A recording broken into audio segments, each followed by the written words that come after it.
What a wonderful volley. It's wonderful. Shot that is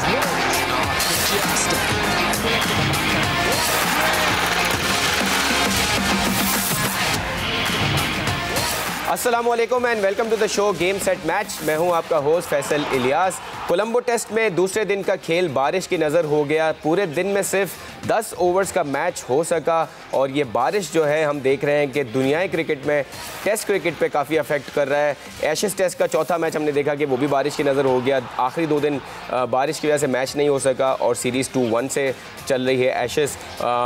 और पाकिस्तान श्रीलंका के match में भी आज का तकरीबन पूरा दिन सिर्फ 10 ओवर्स का खेल हो सका और बारिश की नज़र हो गया। अनफॉर्चुनेट है बिकॉज पाकिस्तान की पोजीशन काफ़ी मुस्तहकम है और बाबर आजम और दूसरे ओपनर हमारे अभी क्रीज पे हैं। सो उम्मीद करते हैं कि कल जो है वो पूरे दिन का खेल हो सके। 90 ओवर्स हो चुके हैं लेकिन आज के दिन के जितना भी खेल हुआ है और कल के दिन के खेल पे और क्रिकेट के मैदानों से हट के हमने देखा है कि पीसीबी में काफ़ी हलचल रही है, काफ़ी मुलाकातें हुई हैं। जैसे ज़का अशरफ साहब की मुलाकात हुई है मिसबाह उल हक से, उसके हवाले से डिटेल में बात करेंगे। हमारे साथ साबिक लेग स्पिनर तौसीफ़ अहमद साहब होंगे शो पे, लेकिन शो का बाकायदा आगाज़ करते हैं हम व्हाट्सएप सेगमेंट के साथ। उसके बाद तौसीफ़ अहमद साहब से बात करेंगे। सो व्हाट्सएप सेगमेंट में पहली खबर पाकिस्तान श्रीलंका के सेकंड टेस्ट मैच के सेकंड डे के हवाले से ही है। कोलंबो टेस्ट में बारिश की एंट्री और दूसरे रोज़ का खेल जल्द ख़त्म करना पड़ा। सिर्फ 10 ओवर्स का खेल मुमकिन हो सका आज के दिन। पाकिस्तान ने पहली इनिंग्स में 2 विकेटों पर 178 रन बना लिए हैं।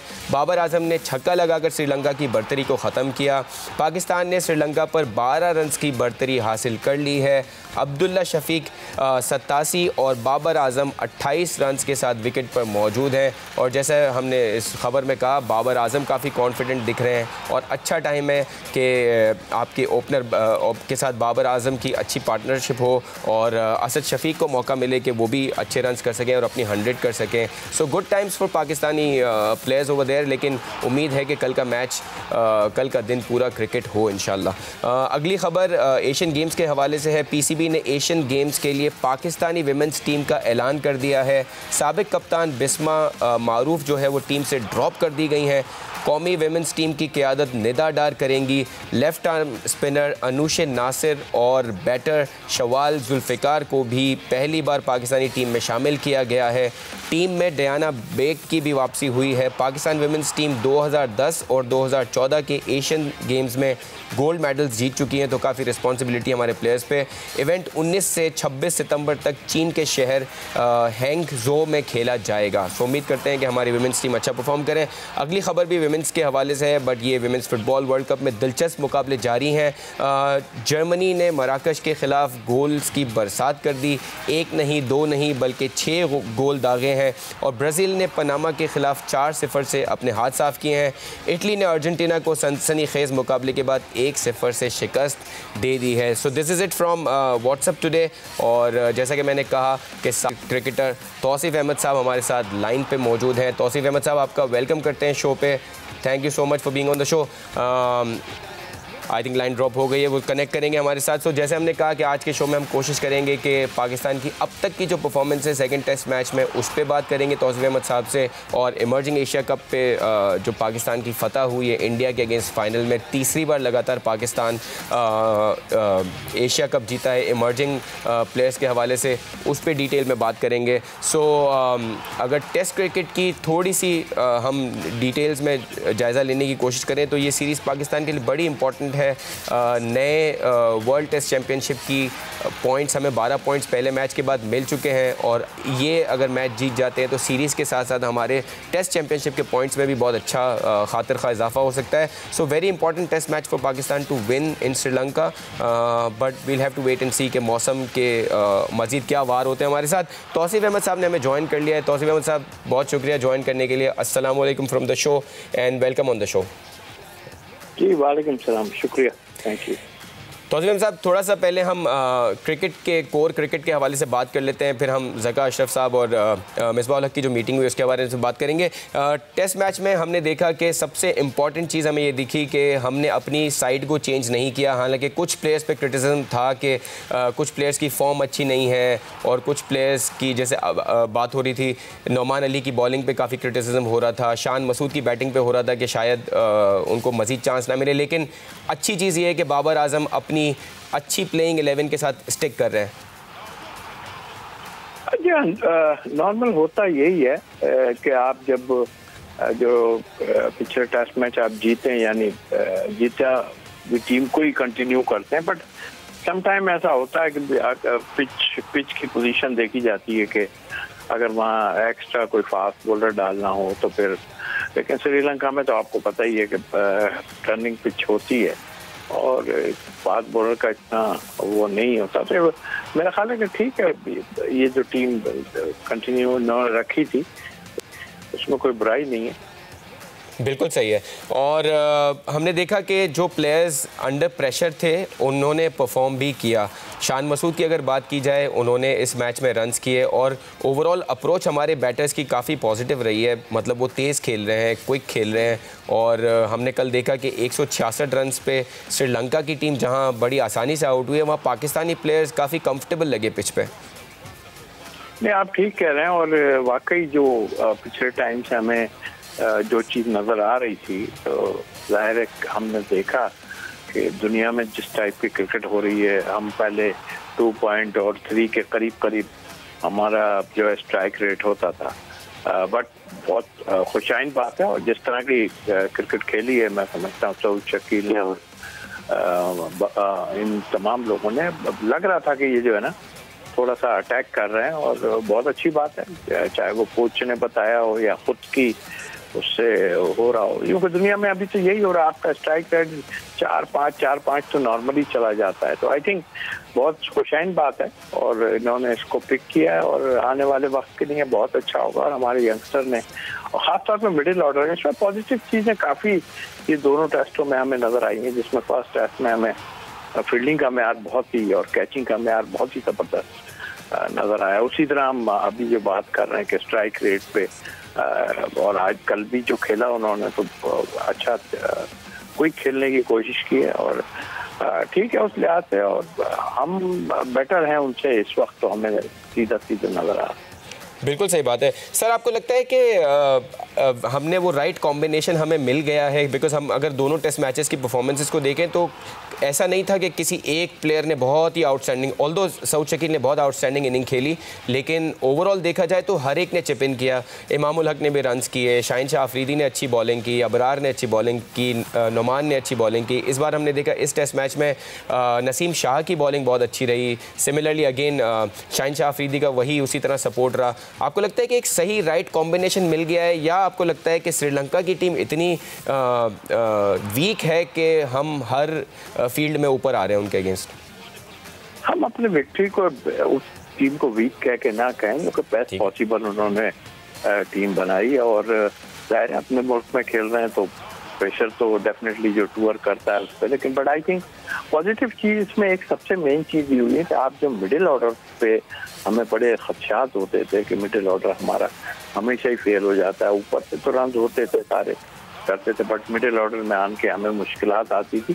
तो ये दो ये जो मैच सीरीज हुई है इसमें हमारा मिडिल ऑर्डर अच्छा खेला है, तो हमें काफ़ी कुछ अच्छा नज़र आने लगा। इसलिए कि जब भी डिस्कस होता था, चाहे वनडे हो या हमारा मिडिल ऑर्डर फेल हो जाता है, मिडिल ऑर्डर, बस सऊद शकील ने आन के जबरदस्त जो है इनिंग खेली और पॉजिटिव खेले, सच्ची बात तो ये है। और मैं इसको इस तरह कहता हूँ कि ठीक है, बिल्कुल इस वक्त तो हम कॉम्बिनेशन हमारा बहुत ही अच्छा नज़र आ रहा है, लेकिन बात वहीं आती है कि अब हम ये एशिया से निकल के जब जाएंगे तो फिर उस वक्त हमें देखना है कि हमारी पोजीशन क्या है, और कोशिश होनी चाहिए कि हमारे एशिया के अलावा भी, खैर अभी तो हमारी क्रिकेट है ही एशिया में, चाहे वर्ल्ड कप हो या एशिया कप हो, तो उस लिहाज से तो मैं समझता हूँ कि बड़ा अच्छा कॉम्बिनेशन बना। बिल्कुल सही है। इस कॉम्बिनेशन का अच्छा बनने का तो बिल्कुल हमें सबको खुशी है और आपने बिल्कुल सही बात की। मेरा अगला सवाल उसी तरफ था कि जब हमारी कंडीशन चेंज होंगी तो क्या होगा, but it's too early to talk about it. लेकिन जिन प्लेयर्स को आपने पीछे छोड़ दिया, जैसे यासिर शाह आपके फ्रंट लाइन लेग स्पिनर थे टेस्ट क्रिकेट में, आपके पास अब्बास बहुत अच्छी बॉलिंग कर रहे थे, उसके अलावा फवाद आलम अचानक से टीम से गए लेकिन हमें दिखा कि सऊद शकील एक अच्छी रिप्लेसमेंट मिल गए। What about all those players जो आपके मैच विनर्स थे, अच्छे परफॉर्मर्स थे, उनके लिए फिर क्या फ्यूचर है तौसीफ साहब? देखिए ये पाइपलाइन में है।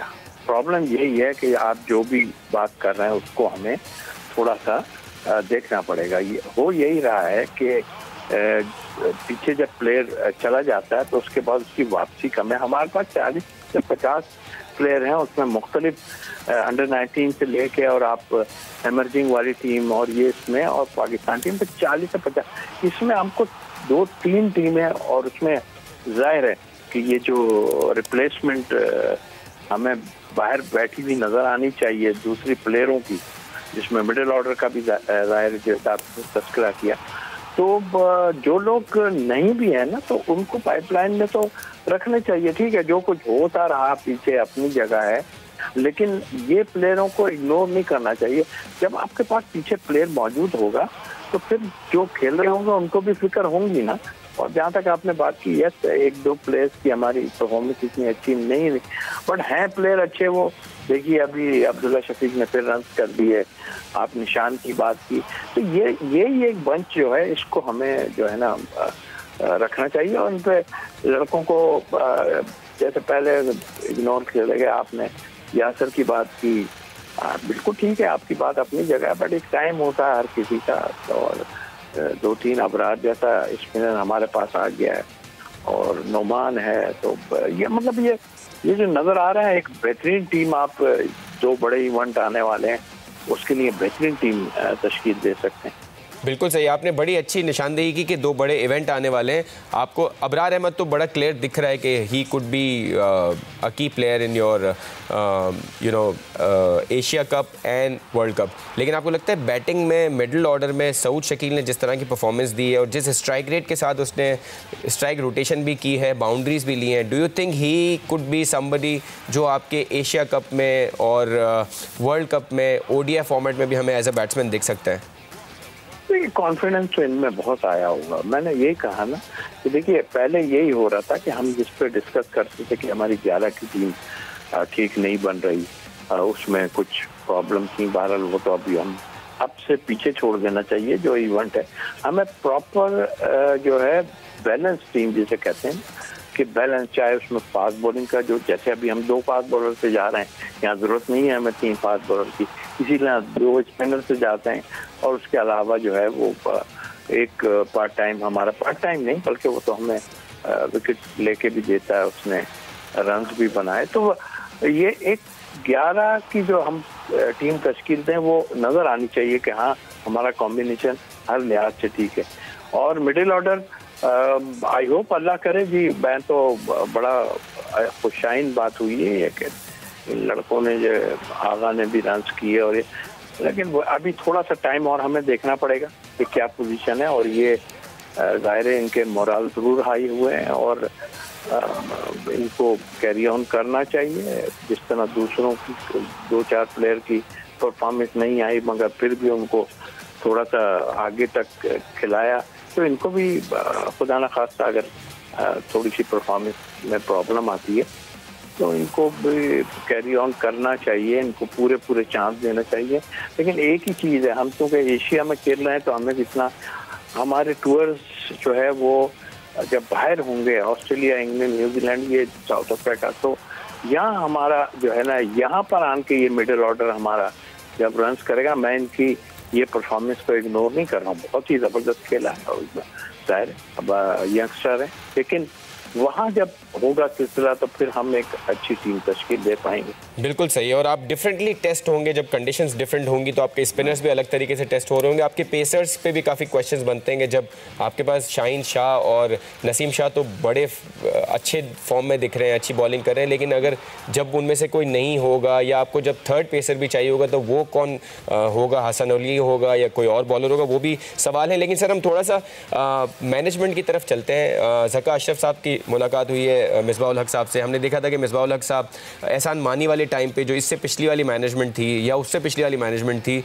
उसमें काफ़ी एक्टिव थे, फिर मिसबाह उल हक सिस्टम का हिस्सा नहीं थे। अब दोबारा हमने देखा है कि ज़का अशरफ साहब से मुलाकात हुई है और उनको एक्चुअली काफ़ी सारी जिम्मेदारियाँ देने की और परमानेंट रोल की बात हो रही थी मिसबाह उल हक साहब की ज़का अशरफ के साथ, लेकिन मिसबाह उल हक ने उस पर तो उन्होंने एक्सक्यूज़ किया है। लेकिन एक टेक्निकल कमेटी बनने जा रही है जिसको लीड करेंगे, तो किस तरह देखते हैं आप मिसबाह उल हक? हमेशा उन्होंने एज ए कैप्टन भी पाकिस्तान को बड़ा अच्छे नताइज दिए हैं, लेकिन आपको लगता है कि मैनेजमेंट कमेटी में और पीसीबी में दोबारा आकर एक मैनेजरियल रोल से क्रिकेट को फ़ायदा होगा?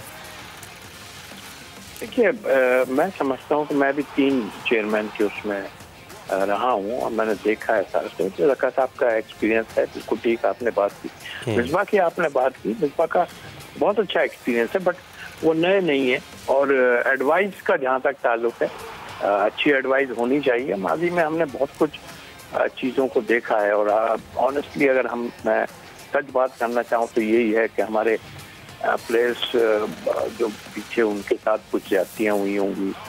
टीवी पे मैंने बहुत जगह पे देखा कि उनके अगेंस्ट अच्छे बड़े प्लेयरों के खिलाफ जो है लोग, हमारे जूनियर्स भी शामिल थे कि जिन्होंने बगावत ही कहूँगा एक लिहाज से किया। हमने टीवी पे सुना सबका कि जी वो उसके खिलाफ कप्तानी में नहीं खेलना चाहता उसकी।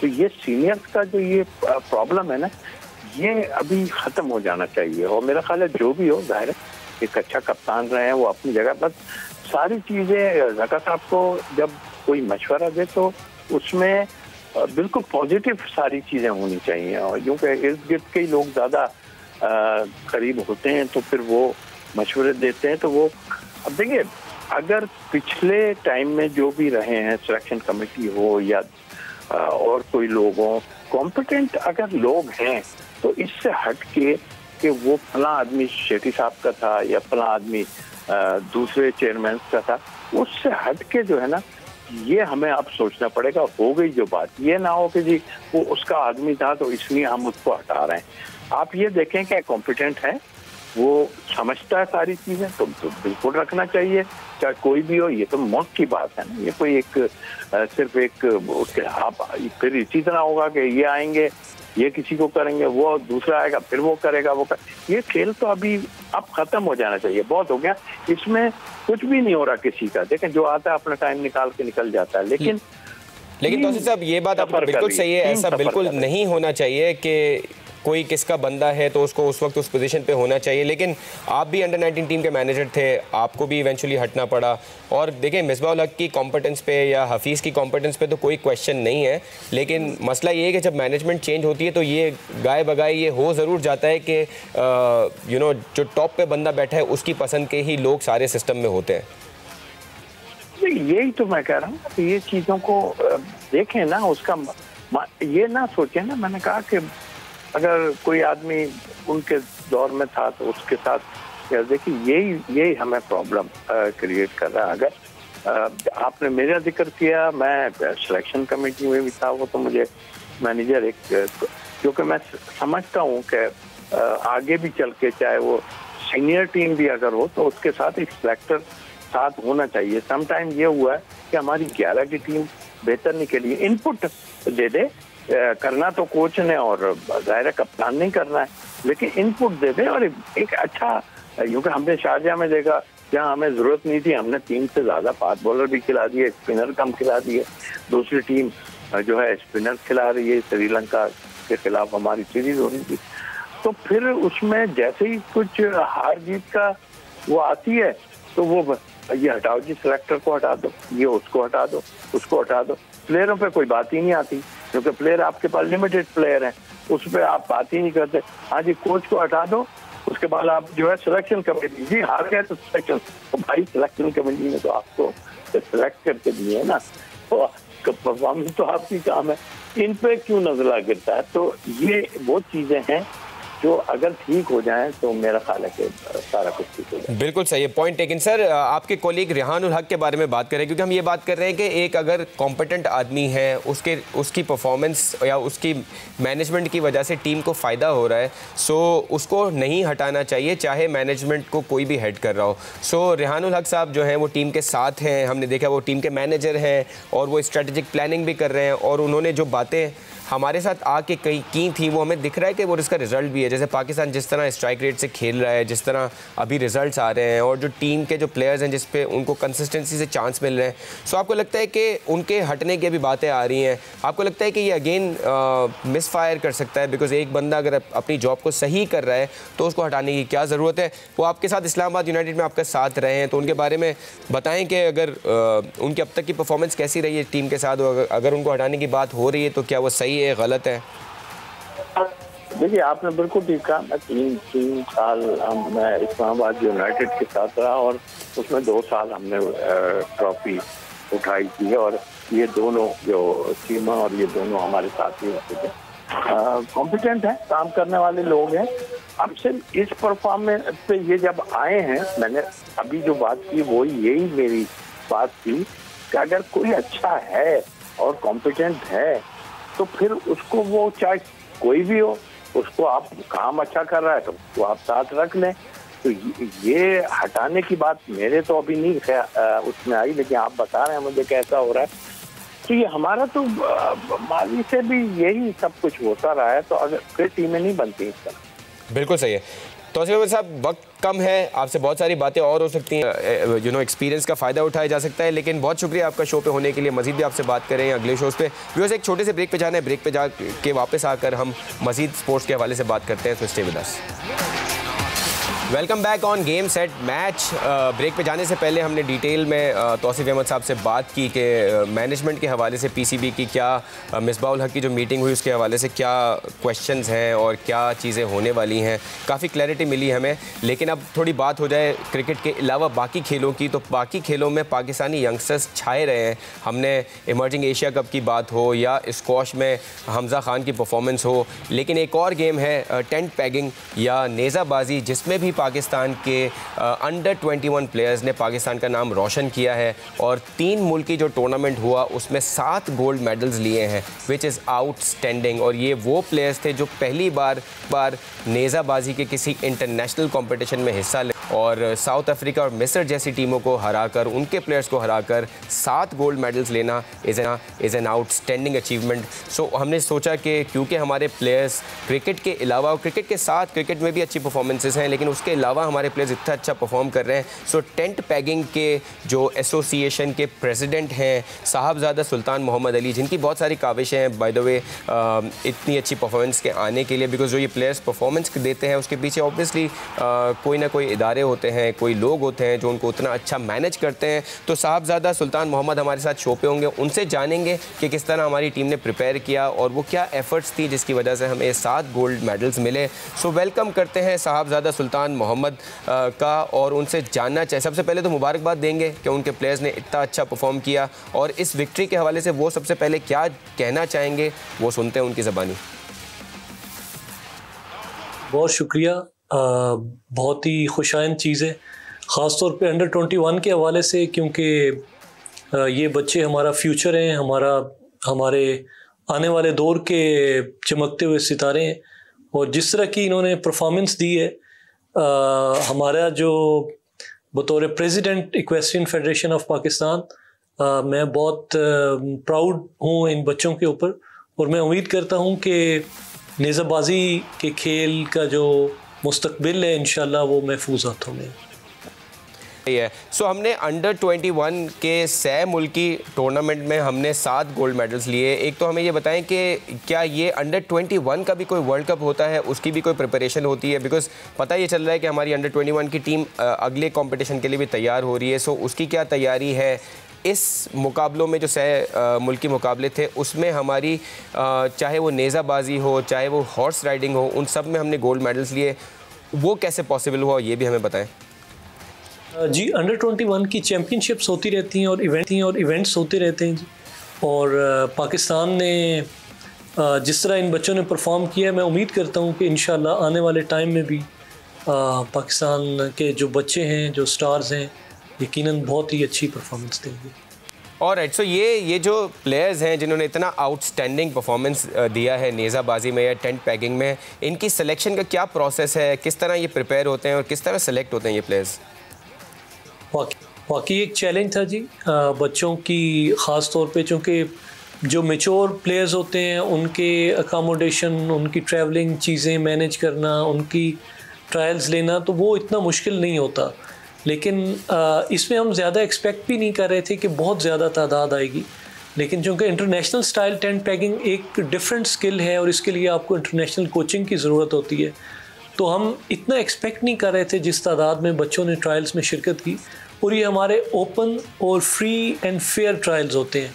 इसमें जितने भी हम कोशिश करते हैं कि जो भी स्कोर में और स्किल में जो टॉप पे लड़के हैं हम उन्हीं को भेजें। तो इस कॉम्बिनेशन को भी बनाना एक चैलेंज था कि स्कोर भी उस बच्चे का बहुत अच्छा हो, वो स्किल में भी, हॉर्स हैंडलिंग में और अपने स्किल्स में बहुत अच्छा हो। तो हमने कोशिश की कि हम फ्री एंड फेयर ट्रायल कराएं और अल्हम्दुलिल्लाह हम उसमें कामयाब रहे। और उसका रिज़ल्ट आपने देखा कि माशाल्लाह जितने गोल्ड मेडल इन बच्चों ने लिए हैं और जिस तरह की परफॉर्मेंस दी है, तो हमारे लिए बहुत ही काबिल इत्मीनान है। Superb, outstanding. हमारे प्लेयर्स साहबजादा साहब बहुत हम देख रहे हैं तेज़ी से ऊपर आ रहे हैं टेंट पैगिंग में या नेज़ाबाजी में। क्या अगर आपसे पूछे कि क्या रीज़न्स हैं, आपकी कितनी एफ़र्ट्स हैं, क्या ये सिर्फ आपकी एफ़र्ट्स हैं या ओवरऑल आपको स्पोर्ट्स बोर्ड की तरफ से या बाकी गवर्नमेंट के इदारों की तरफ से भी आपको सपोर्ट मिलती है इसमें? ये जी सब अल्लाह का करम है, उसकी अता है, उसकी तौफीक से। और बस नीयत जो है वो अपने मुल्क की जो सॉफ्ट इमेज है, जो अपने मुल्क का परचम है, इसको सर बुलंद करने की है। और इसी हवाले से हम नेक नीयती से इस कोशिश में हैं कि एक तो ये हमारा ट्रेडिशनल खेल भी है, हमारे देहाती इलाकों से, गांव से, और अब तो शहरों में भी बहुत ज़्यादा लोग इसको पसंद करना शुरू हो गए हैं और इसका पोटेंशियल बहुत ज़्यादा है। और इस खेल को उस तरह से तवज्जो नेशनल लेवल के ऊपर ज़्यादा नहीं मिली जिसका ये हकदार है। दुनिया में सबसे ज़्यादा नेज़ाबाजी के राइडर्स जो हैं तकरीबन 10,000 के करीब, वो पाकिस्तान से नेज़ाबाजी के खिलाड़ी हैं। तो अगर हम इसको जिस तरह हम तवज्जो दे रहे हैं, इंशाअल्लाह अल्लाह ने चाहा तो पाकिस्तान टीम जो है वो अपना लोहा पूरी दुनिया में मिले। बिल्कुल, जिस तरह आप कह रहे हैं कि ये गांव देहातों में ज़्यादा खेला जाता है, मतलब ये खेल ऐसा लगता है कि थोड़ा सा रिस्ट्रिक्टेड टू स्पेसिफिक एरियाज़ है। अगर इसको नेशनल लेवल पे सक्सेसफुल करना है, आपको लगता है कि उसको बाकी पाकिस्तान में भी, स्पेशली सिटीज़ में, उसको फैलाने की बहुत ज़रूरत है? जी बिल्कुल, इसमें ये है कि इसके लिए हम कुछ प्लान्स कर रहे हैं कि कुछ स्कूल्स के साथ, कुछ यूनिवर्सिटीज़ के साथ भी हम कोलैबोरेशन करना चाह रहे हैं।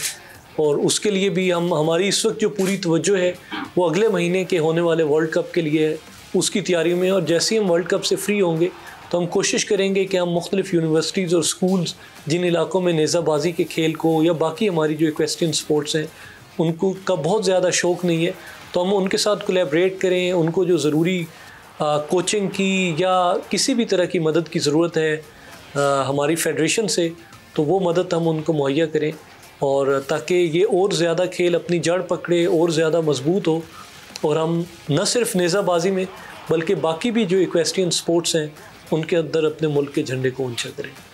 किस तरह आप ये यंग प्लेयर्स को इस गेम को प्रमोट करते हैं, यंग प्लेयर्स को कन्विंस करते हैं कि ये गेम खेलें, किस तरह ये पॉसिबल होता है? जैसे मैंने अर्ज़ किया जी कि हमने नेक नियती से कोशिश की, चीज़ों को ऑर्गेनाइज़ किया, तमाम बच्चों के लिए और तमाम पार्टिसिपेंट्स के लिए अपने फेडरेशन के दरवाज़े खुले रखे, फ्री एंड फेयर ट्रायल्स को यकीनी बनाने की कोशिश की। तो मैं समझता हूँ कि किसी भी चीज़ की जो फ्यूचर है, जो उसका मुस्तकबिल है, वो उसकी नौजवानों के हाथ में होता है, यंगस्टर्स के हाथ में होता है। तो जैसे अल्लामा इकबाल ने तो नौजवानों के बारे में बहुत खूबसूरत अल्फाज कहे हैं कि मोहब्बत मुझे उन जवानों से है, सितारों पे जो डालते हैं कमन। और तो मैं समझता हूँ कि ये नौजवान वो एक असासा है हमारा, जिनके ऊपर इन्वेस्ट करने से और जिनको पॉलिश करने से हम न सिर्फ अंडर 21 के मुकाबलों में, बल्कि इंशाल्लाह आने वाले वक्तों में मुझे यकीन है कि ये बच्चे नेशनल टीम में भी अपनी जगह बनाएंगे अपने टैलेंट से और अपनी महारत से, और इंशाल्लाह पाकिस्तान के लिए बहुत सारे इंटरनेशनल मेडल्स और गोल्ड मेडल्स लेके आएंगे। एब्सोल्युटली, इंशाल्लाह बिल्कुल ऐसा ही होगा, बिकॉज आपकी जो एफर्ट्स हैं वो बड़ी क्लियरली दिख रही हैं और जो परफॉर्मेंसेस हैं वो भी ऐसे ही आ रही हैं। आपने जैसे कहा कि वर्ल्ड कप के लिए पाकिस्तान ऑलरेडी क्वालिफाई कर चुका है टेंट पैगिंग के टूर्नामेंट के लिए, कैसी तैयारी है वर्ल्ड कप को लेके? जी, पाकिस्तान टीम जो है वो इंशाल्लाह जिस तरह इन्होंने अपने वर्ल्ड कप क्वालिफाइज जो हमने होस्ट किए थे उसके अंदर परफॉर्म किया था और पूरी दुनिया को हैरान कर दिया था अपनी परफॉर्मेंस से, तो मैं बहुत पुरुमीद हूँ। हम अपनी कोशिश भी कर रहे हैं, इन बच्चों के जो हमारे नेशनल टीम के प्लेयर्स हैं उनके हमने पहले भी कैंप्स लगाए हैं, और इंशाल्लाह अब चूँकि वर्ल्ड कप बिल्कुल करीब है और इस वक्त हमारे जो कोच हैं वो अंडर 21 टीम के साथ टूर के ऊपर हैं उस चैम्पियनशिप के लिए, तो जैसे ही वो वापस पहुँचते हैं तो हम इनका कैंप ऑर्गेनाइज़ कर रहे हैं और एक ये लंबा कैंप लगाएंगे। और इनकी क्योंकि ये ख़ुद जितने भी ये हमारे 5 रुकनी जो टीम है ये ऑलरेडी पाकिस्तान के लिए नुमाइंदगी भी कर चुके हैं और बहुत सारे परफॉर्मेंस और अपने मेडल्स भी जीत चुके हैं मुल्क के लिए, तो मैं इनको सिर्फ प्रैक्टिस की ज़रूरत है और थोड़ी बहुत रहनुमाई की ज़रूरत है, तो वो हम कोशिश करेंगे कि 2 से 3 हफ्ते के कैंप में इनको वो रहनुमाई और वो प्रैक्टिस मुहैया करें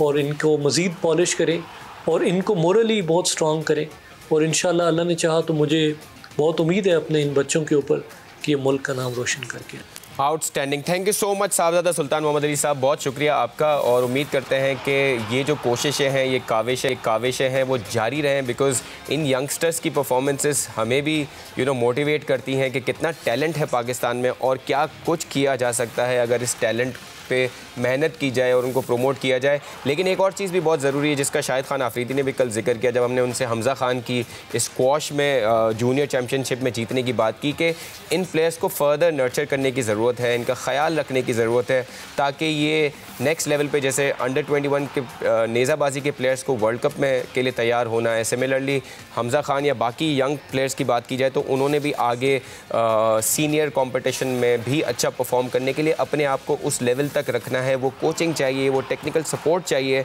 कि वो प्लेयर्स आगे जाकर जानशेर खान या जहांगीर खान या किसी और स्पोर्ट्स में बड़े लेजेंड्स की बात की जाए तो उन तक पहुंच सके। सो उम्मीद है कि ये सब इंशाल्लाह होगा। और क्योंकि हम इमर्जिंग प्लेयर्स की, यंग प्लेयर्स की बात कर रहे हैं, तो हमारे जो एशिया कप इमर्जिंग जो हमारे प्लेयर्स जीत के आए हैं वो भी बड़ी फ़तह समेट के आए हैं पाकिस्तान के लिए, और जिस तरह का उनको वेलकम मिला है पाकिस्तान में वो भी बड़ा इनकरेजिंग है। So I mean all the youngsters watching this show वो ये देख सकते हैं कि जब एक प्लेयर मेहनत करता है और इतनी अच्छी परफॉर्मेंस देता है तो किस तरह वो पाकिस्तानी उसको प्रमोट भी करते हैं, अप्रिशिएट भी करते हैं और एम्ब्रेस भी करते हैं उनकी परफॉर्मेंसेस को। सो उम्मीद करते हैं कि इस तरह की परफॉर्मेंसेस आती रहें, और अगर सीनियर प्लेयर्स की, जूनियर प्लेयर्स की जो फुटेज है वो दिख रही है आपको, और उम्मीद करते हैं कि जो हमारे सीनियर प्लेयर्स भी हैं जिस तरह की टेस्ट मैच में परफॉर्मेंस हो रही है श्रीलंका में, सो उम्मीद है कि वर्ल्ड कप में भी और एशिया कप में भी ऐसी तरह की परफॉर्मेंसेस आएंगी और स्पोर्ट्स की दुनिया से इस तरह की अच्छी खबरें आती रहेंगी।